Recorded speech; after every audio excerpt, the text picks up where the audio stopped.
The LTO Show, the premier podcast for leaders in the LTO tape storage community. Each episode dives deep into the business and technology issues that matter most.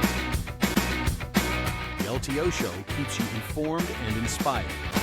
Be part of the future of storage today. Welcome to the LTO Show, the premier podcast for leaders in the tape and storage industries. I'm your host, Pete Paisley, and each episode, I bring you conversations with industry leaders who are contributing in special ways to the tape storage community.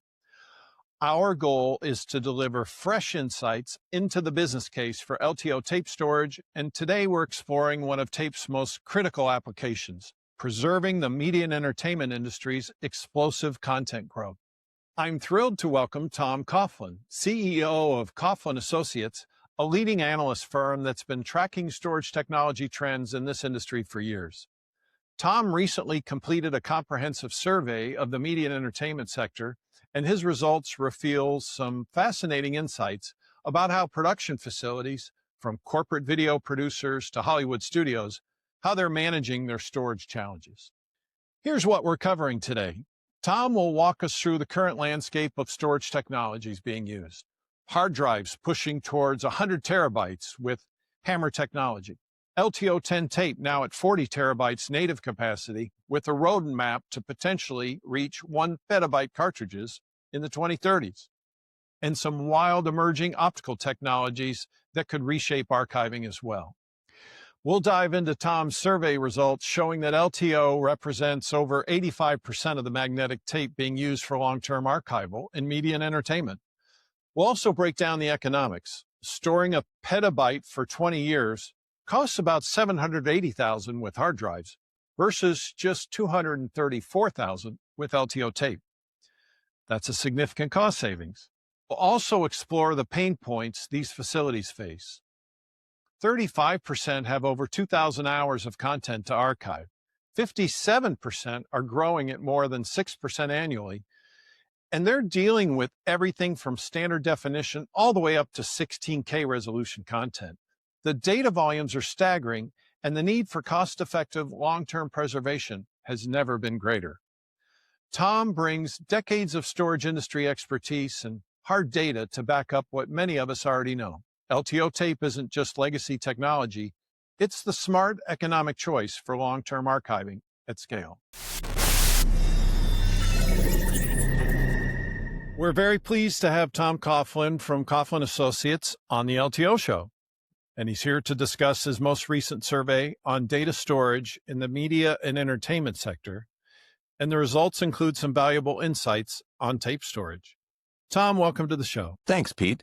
It's great to be here, and I'm always happy to talk about storage technology. That's great. Tom, you've been studying the media and entertainment storage landscape for many years. Maybe you could start by sharing a bit more about your background and what led to your series covering storage in the media and entertainment industry. Sure. So I've been in the data storage industry over 40 years. I've had engineering and senior management positions in the industry. And my company, Coughlin Associates, consults, publishes books and market and technology reports, and also puts on digital storage and memory-oriented events.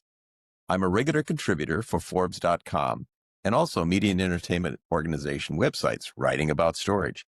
I'm an IEEE Fellow, 2025 IEEE Past President, also past President of IEEE USA, past Director of IEEE Region 6, and past Chair of the Santa Clara Valley IEEE section. And I'm also active with the Storage Networking Industry Association and the Society of Motion Picture and Television Engineers. If you're interested in more information about me, you can go to www.tomcoughlin.com. Now, I'm interested in the media and entertainment industry because they use a lot of storage. They're experiencing a lot of growth in content creation and thus storage. We're seeing higher resolutions, higher dynamic range, more content being produced than ever before. And the question becomes, where does all this data go? How do organizations archive it cost-effectively while ensuring it's preserved for the long term? We surveyed industry participants in order to understand their storage strategies, and the results paint a really interesting picture of where the industry is heading. Before we dive into those survey results, let's talk a bit about the storage technologies themselves. You looked at hard disk drives, magnetic tape, particularly LTO, and some emerging optical technologies. Can you give us a landscape of what's available today? Absolutely.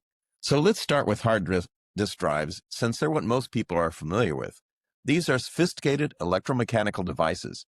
Now, the basic idea of this has been around since IBM introduced the RAM-X system back in 1956.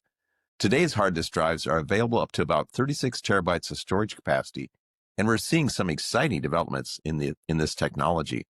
By next year, we expect 40 plus terabyte drives, and before the end of this decade, we could see 50 to 60 terabyte capacities and possibly higher than that. Yeah, it's always interesting how the LTO tape capacities per cartridge are often well aligned to the current max hard drive capacity. So what's some of the primary factors in this hard drive capacity increase? So the big technology here that's driving the industry right now is HAMR. That is heat-assisted magnetic recording. Seagate introduced this in volume in products the last couple of years of qualification work, and now it's going to become the dominant magnetic recording technology and significantly increase the areal density growth of hard disk drives going into the future. We're projecting at least 100 terabyte hard disk drives sometime early in the next decade, possibly 150 terabytes or even higher. In addition, shingled magnetic recording provides higher density with HAMR or conventional recording, although there's a write speed penalty when the drive gets fuller. We're also seeing higher disk counts in hard disk drives, currently up to 12 disks per drive. Now that brings us to the star of the show, LTO tape. What's the current state of LTO technology? LTO dominates the tape market. The latest generation is LTO 10, which offers 30 and recently 40 terabytes native capacity per cartridge, or 75 to 100 terabytes with 2.5x compression, which is how tape manufacturers typically market these products. Historically, LTO generations doubled in capacity with each generation, released about every 2.5 to 3 years. The last couple of generations haven't quite doubled, but that roadmap is still very impressive. So where does the roadmap take us? By the end of the 20s, we're looking at native LTO tape cartridge capacities close to 365 terabytes and 913 terabytes compressed. It's not out of the question that we could see a 1 petabyte tape cartridge, at least compressed, sometime in the 20s.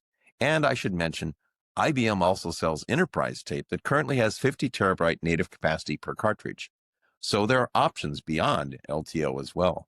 Yes, on the LTO show, we do consider the Oracle 10Ks and the IBM TS1170s as derivatives of LTO family products, so we're happy to include them on the show. So a petabyte on a single cartridge, that would be a significant accomplishment. Now, one of the key questions our listeners always ask about is cost. How does LTO stack up against hard drives economically? So, as your audience likely knows, LTO tapes are significantly less expensive than hard disk drives on a dollar per terabyte basis, particularly accounting for the life cycle costs like the energy consumption in order to store that information for a period of time. Yeah, and you actually did a cost analysis for tape versus disk in your study. I found very insightful, right? Storing a petabyte for 20 years? Yes, and the numbers are revealing. For storing a petabyte of data over 20 years, assuming both technologies are replaced every 5 years, for an apples-to-apples comparison, hard disk drives came out to about $780,000, while LTO tape storage was about $234,000, roughly 30% of the hard disk drive cost. And interestingly, about 30% of the total cost for both technologies is in that first year because storage prices tend to decline over time. So, doing the math, we're talking about potentially saving over $500,000 by choosing tape for long-term archiving. That's certainly a compelling business case. Absolutely. And those assumptions include a 15% annual capacity growth for hard disk drives and 20% for tape. The actual numbers might vary, of course, but the cost advantage for tape in the long-term archiving is clear. Tom, let's switch gears and look a little bit more at how production houses are using storage overall.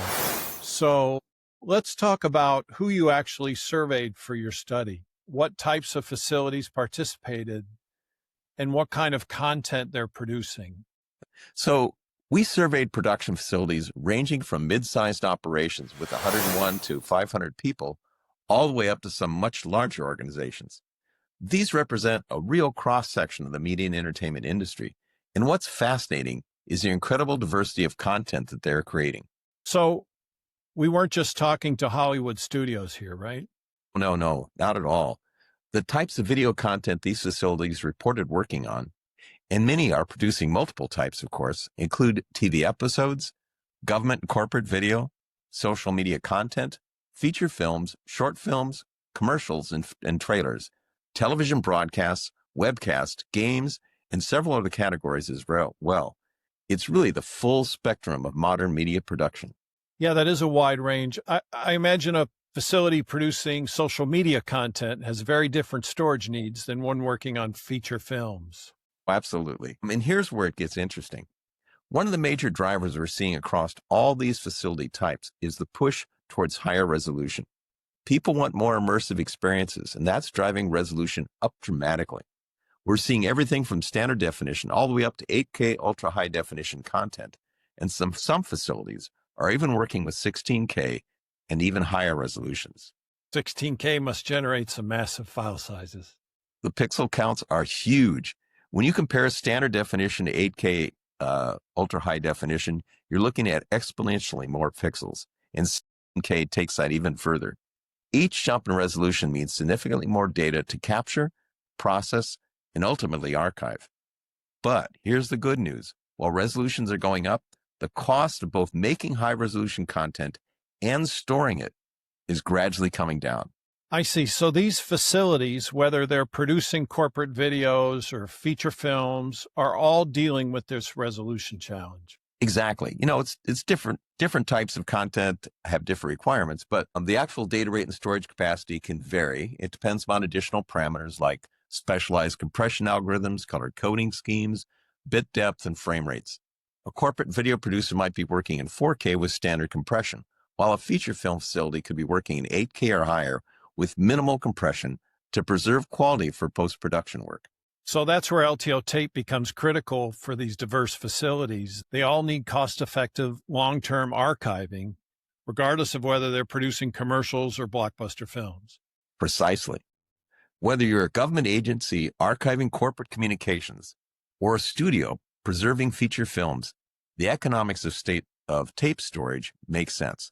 The survey shows that facilities across all of these content types are recognizing that LTO provides the capacity and cost effectiveness they need as their archives grow with these higher resolution formats. It sounds like the storage challenge is universal across the industry, even if the content types are vastly different. So let's talk more about your survey results. What did you find about how the media and entertainment industry is actually using these technologies? Well, the survey revealed some fascinating patterns. When we asked about long-term archivable media, external hard disk drives came in at 30%, local storage networks at 19%, although these networks could be using hard disk drives and even tape behind the scenes. Digital tape was at 15%, and here's the key finding for your listeners. LTO represented 85% of that magnetic tape that was being used. When we broke down the tape formats specifically, LTO was 83% in our 2025 survey, with digital camera tape at 17%. Interestingly, in comparison to our earlier 2022 to 2023 survey, LTO was even higher at 91%, with camera tapes at 4% and Oracle tapes at 5%. So LTO remains the clear leader. What about cloud storage, Tom? That's certainly the darling these days. Well, cloud came in at 11% for archiving in our survey, not as high as with other industries. And I think part of that is because of issues related to data repatriation in this industry. But here's the thing, as we all know, the cloud isn't really a storage technology itself. Behind those cloud services, you're likely looking at hard disk drives or even magnetic tape. So when someone says they're archiving to the cloud, they are still possibly using tape. So what did you learn about the scale of content these organizations are managing? So these numbers are staggering. About 36% of respondents had over 2,000 hours of content in long-term archives. 57% said their annual archive growth rate was greater than 6%. And get this, 14% writing 1,000 hours or more to their archives annually in 2025. Wow. What about analog content? Is there still a lot of that old content on film or other formats that haven't been digitized and archived yet? Sure. 25% of our respondents had over 2,000 hours of unconverted analog content. The analog to digital conversion is ongoing, although the rate was about 3% among our survey participants. What concerned me was that 31% said they never copy and replace their archives, which means that content won't last forever. You need to migrate data to new media periodically in order to save it for the long term. Yeah, you sure do. And that's a critical point you've made on data preservation. How often should organizations be replacing these archives? So in our survey, 46% said they replace their archives every 10 years or less, which I think is a good practice. The media itself can degrade over time, and the technology evolves, so regular migration is, I believe, essential for long-term preservation. I wanted to ask about another aspect of your survey that I noted. How are producers moving content between locations?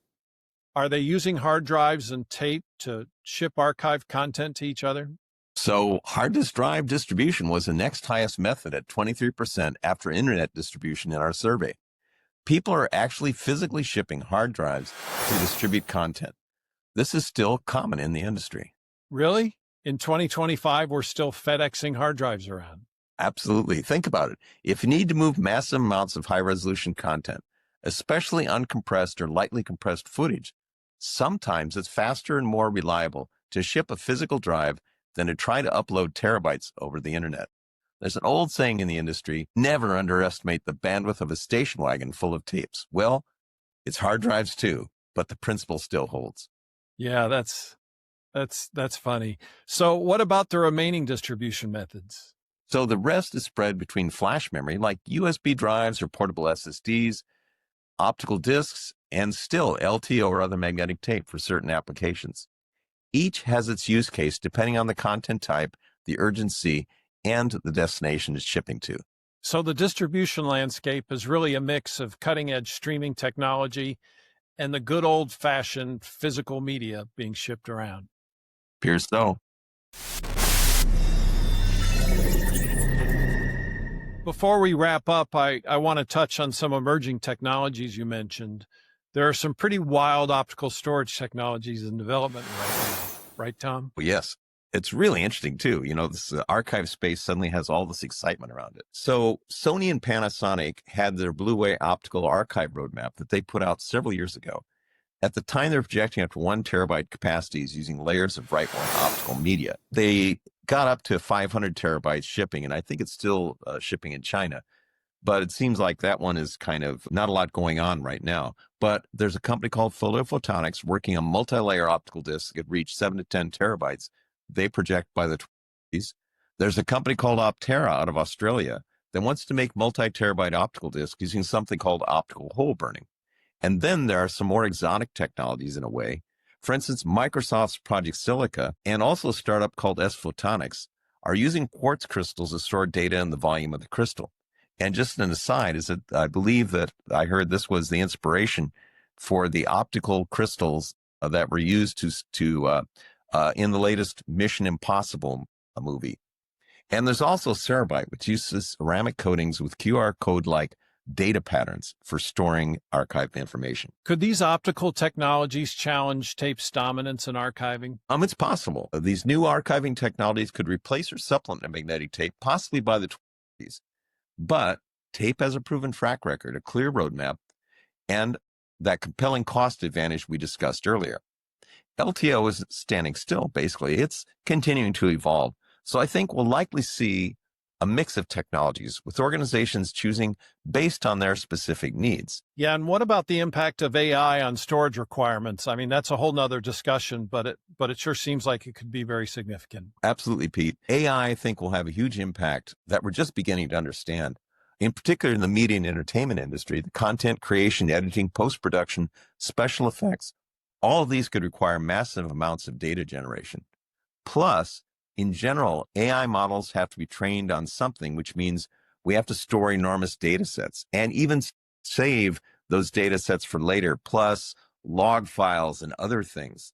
And I've seen some projections from the Open Compute Platform Summit, for example, that suggest AI could dramatically accelerate storage demand in media and entertainment.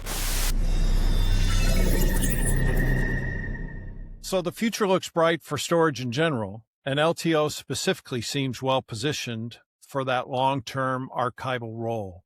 I believe so. The key takeaway from our study is that decreasing costs across all forms of data storage make it possible to store more content for longer periods, assuming the organization is properly maintained and they migrate their archives.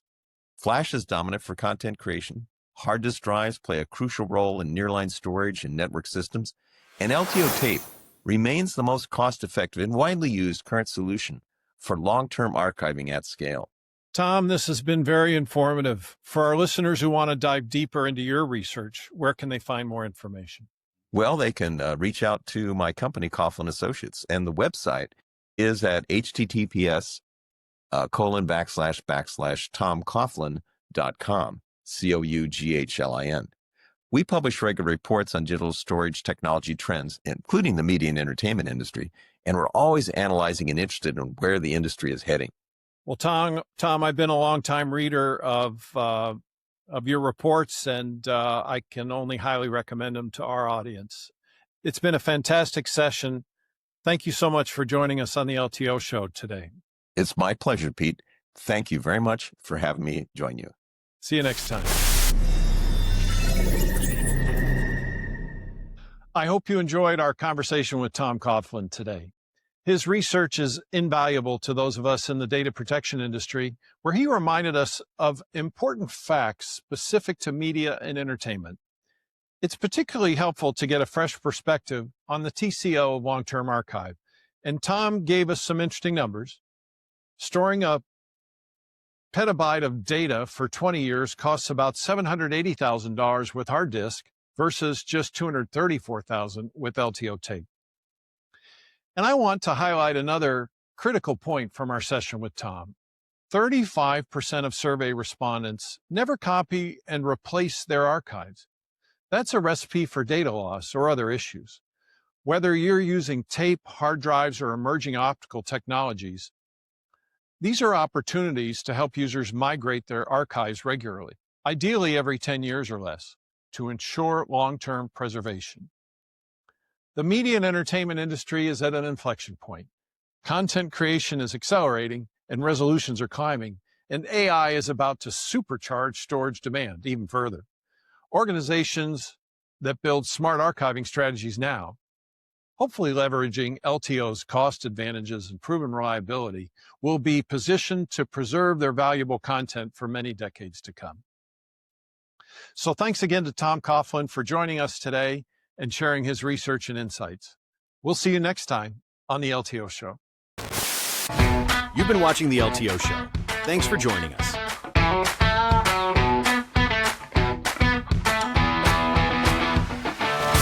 The LTO Show is produced and written by Pete Paisley. Thanks to our sponsors, these guys and these other guys.